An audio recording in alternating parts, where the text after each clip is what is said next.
नमस्कार, स्वागत है आपका। आप देख रहे हैं न्यूज 24/7 खबर। दिन भर में हम आपको बताएंगे और भोपाल से खबर से रूबरू कराएंगे, क्योंकि भोपाल के रानी कमलापति रेलवे स्टेशन से काशी विश्वनाथ की यात्रा के लिए सीएम शिवराज ने हरी झंडी दिखाकर तीर्थ दर्शन ट्रेन को रवाना कर दिया है। ट्रेन को दुल्हन की तरह सजाया गया है, जो कि आप तस्वीर देख रहे हैं। 2 साल बाद फिर से शुरू हुई सीएम तीर्थ दर्शन योजना को लेकर श्रद्धालुओं में काफी उत्साह देखने को मिला। ट्रेन में श्रद्धालुओं के लिए पीने की पानी, चाय, नाश्ता, भोजन की व्यवस्था की गई। ट्रेन में पर्यटन एवं संस्कृति मंत्री उषा ठाकुर भी श्रद्धालुओं के साथ रवाना हुई। तो पहली ट्रेन की रवानगी के लिए स्टेशन पर खास इंतजाम किए गए थे।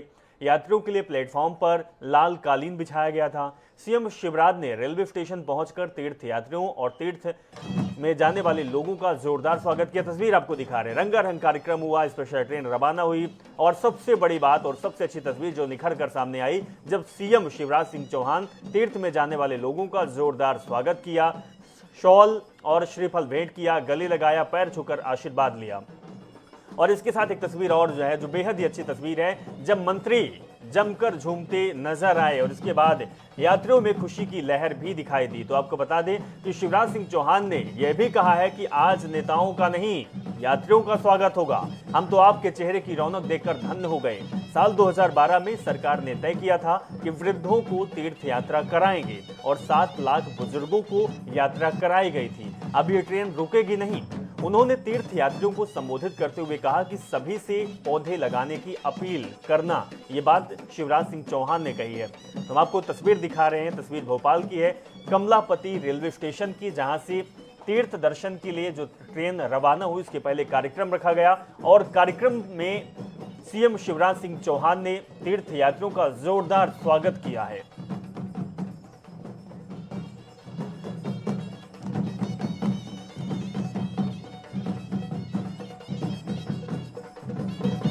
मुख्यमंत्री तीर्थ दर्शन योजना की शुरुआत हो चुकी है और पहला जत्था है आज जो रवाना हुआ काशी विश्वनाथ धाम के लिए, जिसमें से सैकड़ों लोगों ने आज ट्रेन में सफर करना शुरू कर दिया है। अभी ये ट्रेन काशी विश्वधाम पहुंचेगी और शिव के नगरी पहुंचकर लोग पूजा अर्चना करेंगे और कॉरिडोर का नजारा लेंगे। मुख्यमंत्री तीर्थ दर्शन योजना ऐसे भाई बहन जो अपने आप तीर्थ यात्रा करने नहीं जा सकते, आर्थिक दिक्कतों के कारण और किसी कारण से, जब वो तीर्थ यात्रा करने जाते हैं तो सचमुच में वो आत्मविभोर हो जाते हैं और ये मानते हैं कि उनका जीवन, मानव जीवन सफल हो गया। लगभग 2 साल ये यात्रा हम शुरू नहीं कर पाए, लेकिन आज वो शुभ दिन, शुभ घड़ी आई है जब मुख्यमंत्री तीर्थ दर्शन योजना की फिर से पहली ट्रेन रवाना हो रही है।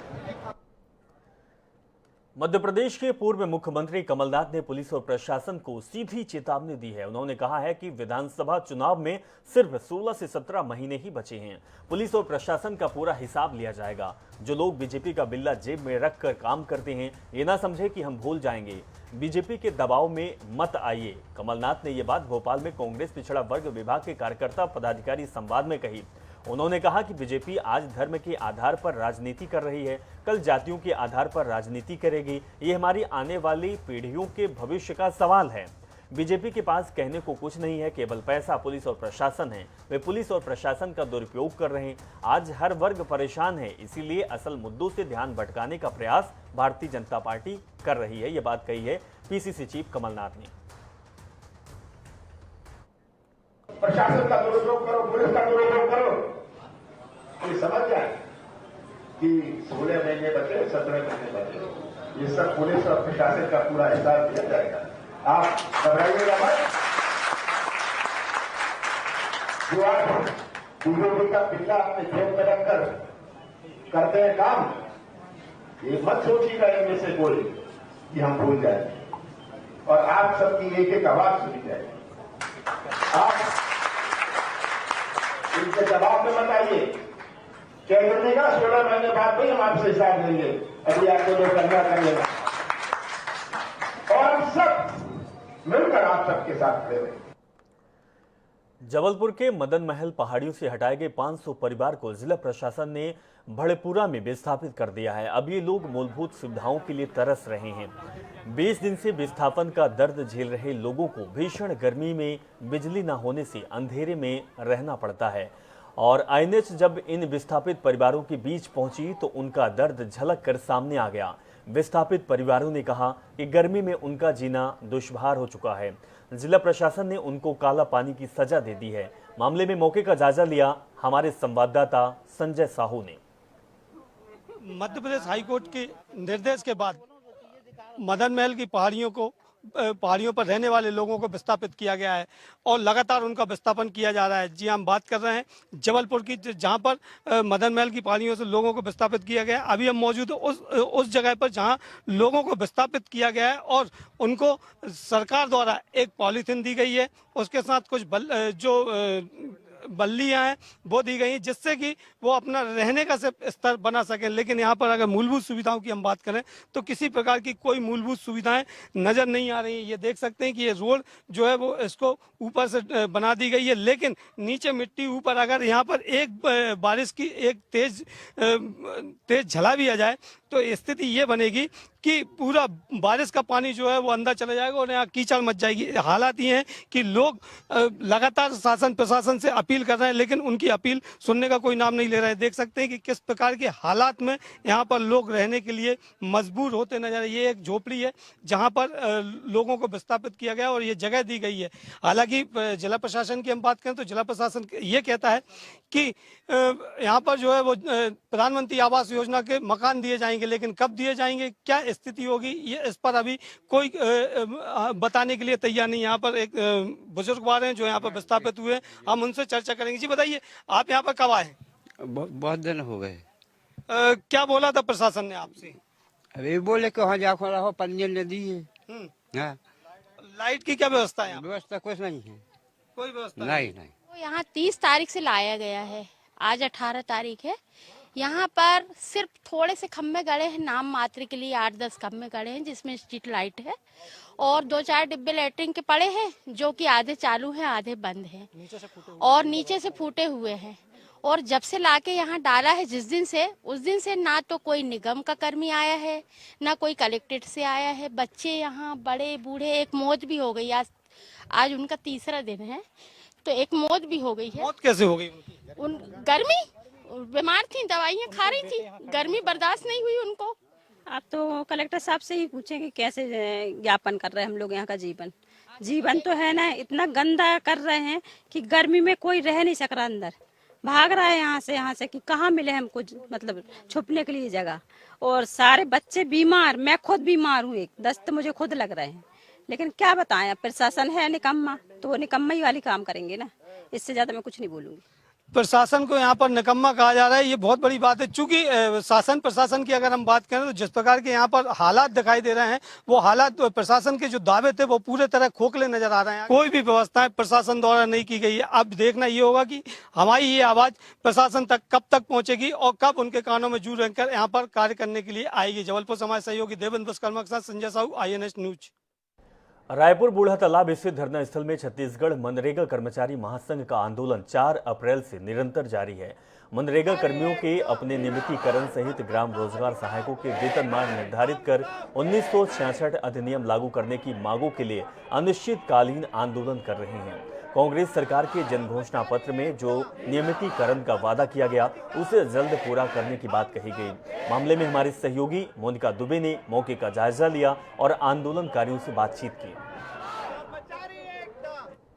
रायपुर का बूढ़ा तालाब धरना स्थल या कहे एक ऐसा अखाड़ा जो आए दिन धरना प्रदर्शन का, वो धरना देने का एक राजनीतिक अखाड़े से लेकर और लोगों के अपनी बात रखने का एक स्थल बन गया है।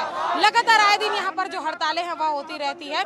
आज भी मैं आपको दिखाना चाहूंगी कि नियमितीकरण को मांग को लेकर जो मनरेगा कर्मी हैं वह यहाँ पर आंदोलन पर आज से बैठ चुके हैं और दिनांक 4 तारीख से यह जो है वह अनिश्चितकालीन हड़ताल पर है, लेकिन आज इनका जो हड़ताल है वह पूरी तरीके से उग्र रूप ले चुका है। आंदोलन की अगर बात की जाए तो हमारे साथ इस वक्त मनरेगा कर्मी है, उनसे सीधी बात होगा।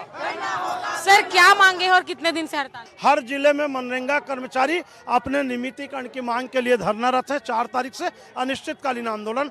आप आरटीआई में पता लगा लीजिए, ये बेचारे गरीब कर्मचारी, इनको खुद को 6,000 रुपये महीना मिलता है और इनके अंडर में जो रोजी कमाते हैं नरवा गरवा घुरुआ बारी के, उनको 7,000 मिलता है। माने मालिक को कम और नौकर को ज़्यादा मिलता है। और केंद्र सरकार का पिछले साल का 500 करोड़ रुपया छत्तीसगढ़ को मनरेगा में अलॉटमेंट हुआ था, उसका उपयोग नहीं हुआ, वापस भेज दिया केंद्र सरकार को। कुल मिलाकर के पैसा रहते हुए राजनीतिक लड़ाई में ये बेचारे मनरेगा के गरीब कर्मचारी पीछे जाते हैं। जब मर्जी आता है दूध वाले टाइप का, दूध में पानी कम है, कल से दूध मत देना, ऐसे इनको नौकरी से निकाल देते हैं। भाई, इनको कम से कम नोटिस देना चाहिए, सूचना देना चाहिए। इनकी एक मांग और है कि पंचायत कर्मचारी और मनरेगा कर्मचारी सिक्का के दो पहलू हैं। पंचायत कर्मचारियों को सिविल सेवा आचरण नियम 1966 लागू है। उसका अर्थ है कि सरकारी कर्मचारी कुछ भी होता है तो उनको निलंबित करेंगे, जांच करेंगे, एकदम से फांसी में नहीं लटका देते। इनके साथ में सीधा फांसी में लटका दो तो सिविल सेवा आचरण नियम इनके लिए मनरेगा कर्मचारियों के लिए भी लागू होना चाहिए। बूढ़ा तालाब धरना स्थल, लगातार यहाँ पर जो धरना प्रदर्शन है वह जोरों शोरों से चल रहा है। आए दिन कोई ना कोई यहाँ पर धरना प्रदर्शन करता है, बैठता है, सरकार के सामने अपनी मांगे रखता है। मनरेगा कर्मियों ने भी ऐसा किया और अपनी मांगों को लेकर वह अड़े हुए हैं। 4 तारीख से अनिश्चितकालीन धरने पर है। इनका कहना है कि अगर आगे इनकी मांगे नहीं सुनी जाए तो यह आंदोलन जो है उनका और भी उग्र रूप लेगा। कैमरामैन इकराम के साथ मोनिका दुबे, iNews 24/7 रायपुर। अब इंदौर शहर को विश्व स्तरीय रेलवे स्टेशन मिलने जा रहा है। इस अत्याधुनिक सुविधाओं से लैस स्मार्ट स्टेशन को इंदौर की आगामी 50 सालों की जरूरतों को ध्यान में रखकर बनाया जा रहा है। रेल मंत्री अश्वनी वैष्णव ने इस प्रोजेक्ट के डिजाइन और प्रस्ताव को मंजूरी दे दी है।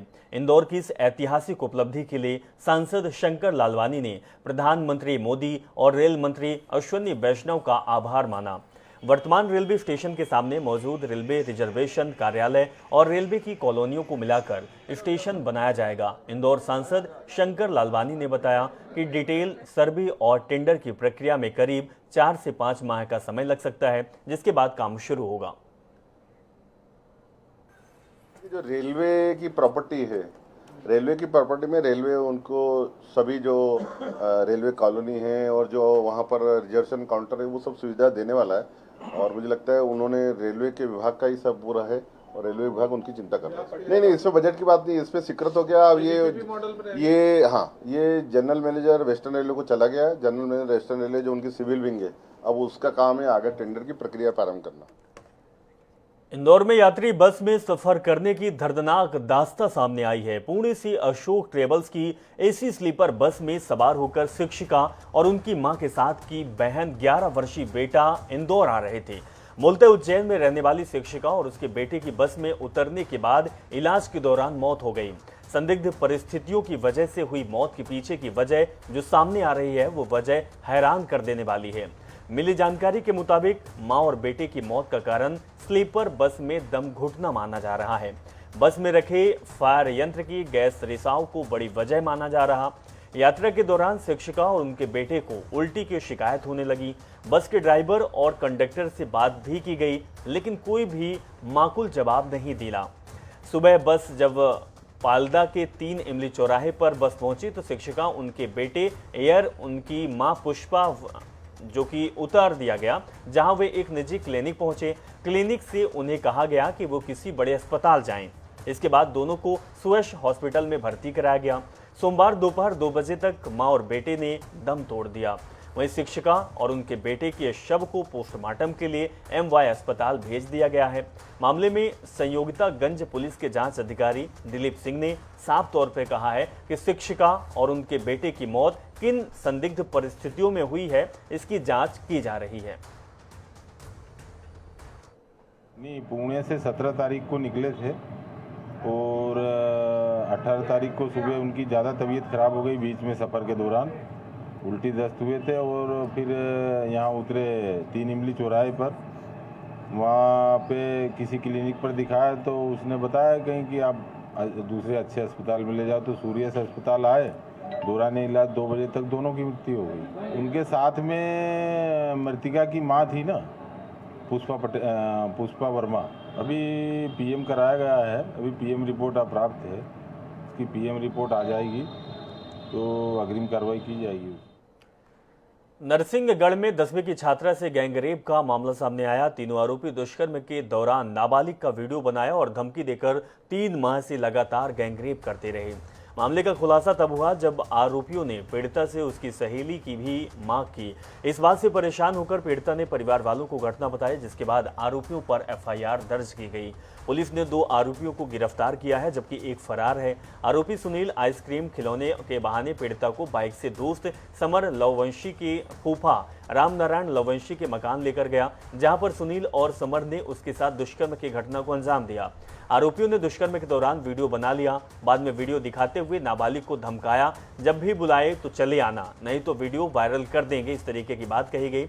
इसके बाद 18 मार्च और 28 मार्च और 6 अप्रैल को आरोपियों ने पीड़िता के साथ दुष्कर्म की घटना को अंजाम दिया। नाबालिग पीड़िता ने बताया कि आखिरी दिन उनके साथ एक और लड़का था, उसने भी उसके साथ दुष्कर्म की घटना की। कोर्ट का आदेश है कैसे नाबालिगों को दुरुस्त पीआई या सब इंस्पेक्टर पूछताछ नहीं कर सकता है। तो सब इंस्पेक्टर गंगा को बुलाया था राहुल साहिब, उसके द्वारा उसकी रिपोर्ट सुनी गई और उसमें बताया है कि 3 लोगों के द्वारा धन लिया करके और गलत काम किया है। इस के आधार पे एफआईआर जो विभिन्न धाराओं में पॉक्सो एक्ट में भी पंजीबद्ध किया गया है और 2 आरोपी जो नाम। बड़ी खबर आपको दिखाएंगे मुरैना से। पुलिस की कस्टडी में भगवान है। जी हां, मुरैना पुलिस की कस्टडी में भगवान है और ये कहना है सिलायथा गांव के एक वृद्ध बाबा का। उन्होंने कहा है कि मुरैना पुलिस की कस्टडी में भगवान है। उसकी हनुमान जी की मूर्ति को सिविल लाइन थाना पुलिस उठा लाई है। बाबा का कसूर सिर्फ इतना था कि उसने शासकीय जमीन पर हनुमान जयंती के अवसर पर हनुमान जी की मूर्ति की स्थापना कर दी थी। अब वृद्ध बाबा पिछले 2 दिन से लगातार थाने के चक्कर लगा रहा और पुलिस वालों के सामने गिड़गिड़ा रहा कि उसे उसके हनुमान जी की मूर्ति वापस दे दी जाए, लेकिन पुलिस उसे नहीं दे रही। ये कार्रवाई इसीलिए भी चर्चाओं में है क्योंकि मुरैना जिले में डॉक्टर अंबेडकर की प्रतिमाएं लगाकर लगातार जमीनों पर कब्जे और विवाद हो रहे हैं, पर जिला प्रशासन ऐसी एक भी अंबेडकर प्रतिमा को उठाकर लाने में नाकाम रही है। लेकिन जो बाबा हनुमान जी की मूर्ति रखा था, ये बाबा हैं और इनका कहना है कि हमारे जो हनुमान जी हैं उनको कस्टडी में लिया गया है, छुड़ाने की कृपा की जाए।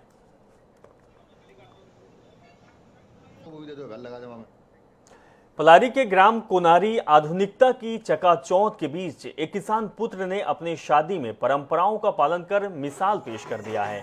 ग्राम कोनारी में दूल्हा संदीप साहू बैलगाड़ी पर सवार होकर अपनी दुल्हनियां लेने निकला तो हर कोई इसे निहारने लगा। देसी अंदाज में निकली इस बारात की लोगों ने जमकर सराहना की। चांदी के आभूषण के साथ पारंपरिक वेशभूषा में सजे दूल्हे ने कहा कि उनसे अपनी परंपरा है और किसान परिवार के होने के नाते इतनी महंगाई में खर्चा वहन करना मुश्किल है, इसीलिए बैलगाड़ी से ही बारात निकाली गई। तस्वीर आप देखिए, पलारी की तस्वीर है जहां पर बैलगाड़ी में दूल्हा ब्याह के लिए जाता है और इसी बैलगाड़ी में अपनी दुल्हनिया को लाता है।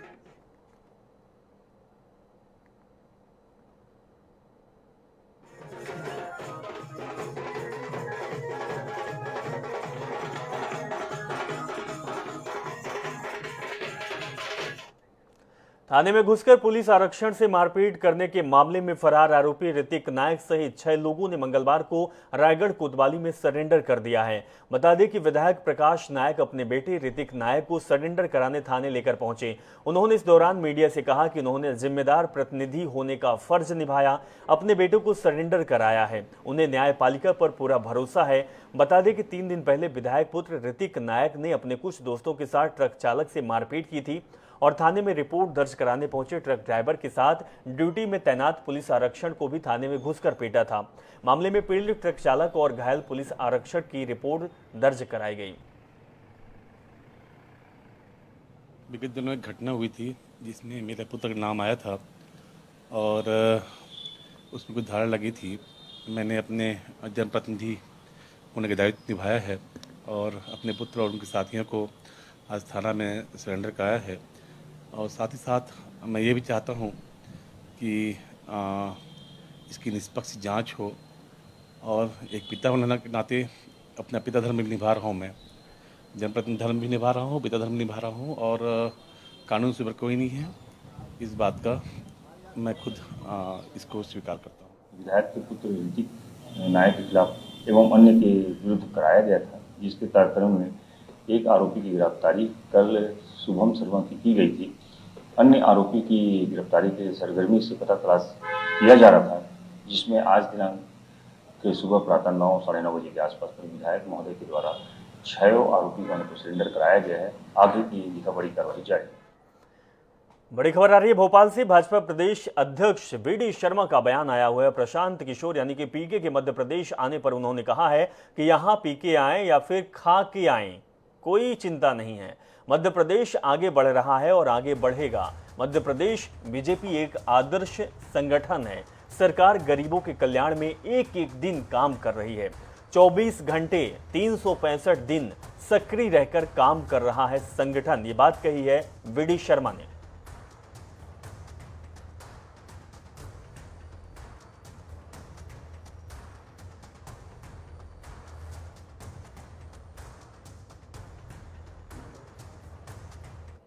मध्य प्रदेश भारतीय जनता पार्टी के लिए एक आदर्श संगठन है, आइडियल स्टेट है हमारी सरकार गरीबों के कल्याण में एक एक दिन हमारे मुख्यमंत्री, हमारा नेतृत्व 24 घंटे 365 दिन सक्रिय होकर के काम करते हैं। चाहे पी के आए चाहे खाते आए, यहाँ कोई चिंता नहीं है। मध्य प्रदेश आगे बढ़ रहा है और आगे बढ़ रहा है। खरगोन में हुई हिंसा के बाद शिवराज सरकार सख्त नजर आ रही है। सीएम शिवराज ने कहा है कि प्रदेश में किसी भी कीमत पर शांति भंग नहीं होनी चाहिए। मजबूत इंटेलिजेंस की कार्य योजना जल्द पेश की जाए। सीएम ने एडीजी इंटेलिजेंस से पूछा है कि आप इंटेलिजेंस को मजबूत करने का प्लान मुझे कब तक दे देंगे। उन्होंने अफसरों के लिए अधिकारियों से दो टूक कहा है कि अफसर के यहाँ जो पुलिसकर्मी, शासकीय कर्मी लगे हैं उन्हें कम करें, उन लोगों का जनहित में उपयोग किया जाए। उन्होंने कहा है कि मध्य प्रदेश में दंगा बर्दाश्त बिल्कुल भी नहीं किया जाएगा। चलिए इस खबर के साथ फिलहाल इस बुलेटिन में बस इतना ही और खबरों के लिए आप जुड़े रहें INS 24/7 के साथ। नमस्कार।